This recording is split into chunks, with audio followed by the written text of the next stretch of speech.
In 1959, the Dalai Lama crossed into India. The 23-year-old was fleeing the Chinese invasion of Tibet. The spiritual leader has been a bone of contention between India and China since. For years, India has not openly engaged with the Dalai Lama. But as he turns 85, India has shifted its approach towards him. With a host of political leaders showering him with birthday wishes and greetings, what has triggered this change? Here's a report.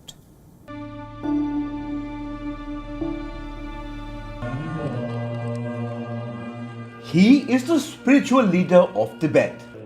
He headed the Tibetan government in exile in Dharamsala, India until recently.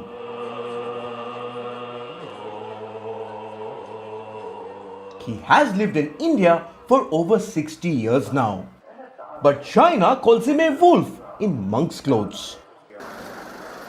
Tenzin Gyatso, the 14th Dalai Lama, is a catch-22 for India-China relations.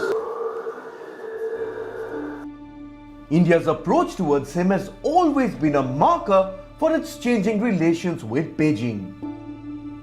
When India and China are close, New Delhi limits its engagement with the Dalai Lama. When there are tensions, New Delhi tosks him.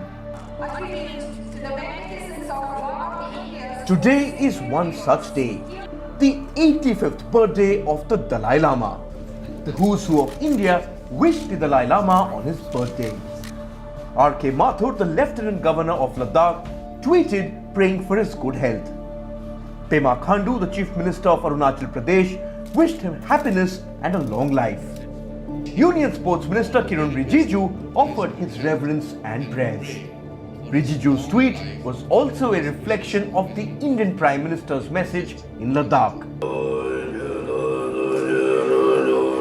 Peace and compassion, contrasting the age of expansionism. China is watching all of this closely.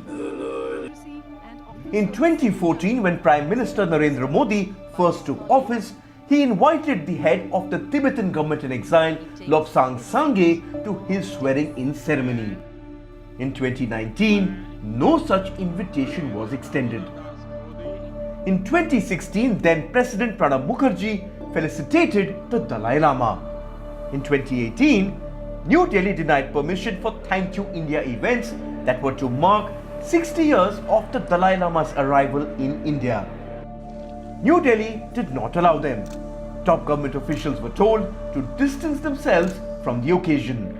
The reason given was this: it was a very sensitive time for India's relations with China. This was just after the Doklam standoff and the Wuhan summit. Ties were on the mend, only to be strained further 2 years later. In the wake of the Galwan clash, India is warming up to the Tibetan leader in exile. Now is probably the most sensitive time for India-China relations. And what better way to send the dragon a message than through engagements with the Dalai Lama? Some in India want this message to be stronger. Like giving the Dalai Lama India's highest civilian award, the Bharat Ratna. Others suggest he should feature on the Chinese embassy's address. Rename the road from Shanti Path to Dalai Lama Marg. The government has not ventured beyond birthday greetings. The message has reached both Dharamsala and Beijing. Bureau Report, WION, World is One.